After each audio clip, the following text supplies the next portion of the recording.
Mark is saying in the chat that Elon is, or I guess he's asking, he's got a question mark at the end. Elon's worried about snow. Now, that topic has come up with FSD and snow-covered roads. So I don't know if he's worried as much as he's maybe curious. Yeah, well, I think it's also it's not just about snow-covered roads. It's the fact that the snow comes up onto the car and kind of cakes onto the sensors and the cameras and blocks them and makes them basically useless. So it'll be interesting to see when it does arrive how it's able to handle those kind of situations, if it can. Yeah. Not in the news that we're talking about, but it was news, and we can touch on it briefly. Darren, I think you wrote about it, is the new rumored radar that's coming in the new cars. That there's a whole bunch of things with it, but one of the keynotes is while we're on this topic of snow, is that it's supposed to be a heated radar or some kind of radar that'll melt off the snow possibly. So I think the data in a country like Canada, it's not just us, right? I'm not going to say Canada is like unique. There's a lot of snowy countries and cold countries. A lot more than us, yeah. Yeah, but I think the data that he can get from a country like that is valuable, because you got to look at the Model 3. I don't think the Model 3 is initially designed for our weather. And you can see the changes that they've made over time, like the one you're talking about now, the heated charge port, so on and so forth, right? They've made an update in the app so the heat can go towards the glass, right? So you don't have that. And that was last year, I think, or the year before, whatever. They've made all these small little changes, right, for the cold weather. And I don't think they didn't build the car with that in mind, right? It's a very California temperature-based vehicle. And they're kind of learning and adapting and changing. And they've made a lot of changes over the last 2 years, two and a half, 3 years, right? So I think, the heat pump, I think FSD data in our weather will be like extremely valuable to them. And I cannot wait till the day he says, hey, the price is increasing in Canada, because that means it's happening here, right? So you can't wait. No, well, the thing about it, we're going to get to that. I like your segue there, Franklin.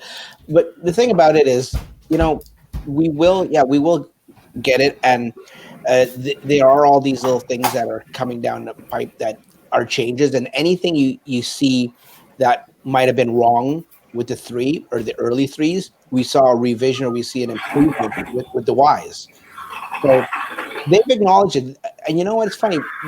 After the first winter, when a lot of people were saying, "Oh, the Model 3 is not a winter car. It's made and designed. Well, it's designed and made for California. It's definitely not a winter." I took offense. Not offense. I got a little ticked off when people used to say that, and I was like, no, it is. They did their homework and stuff like that.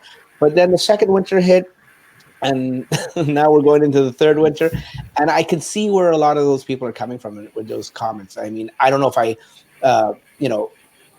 prescribe to those comments exactly to say it's not a winter car, but I do think that they did lack the testing, the cold climate testing that they probably should have done with the 3.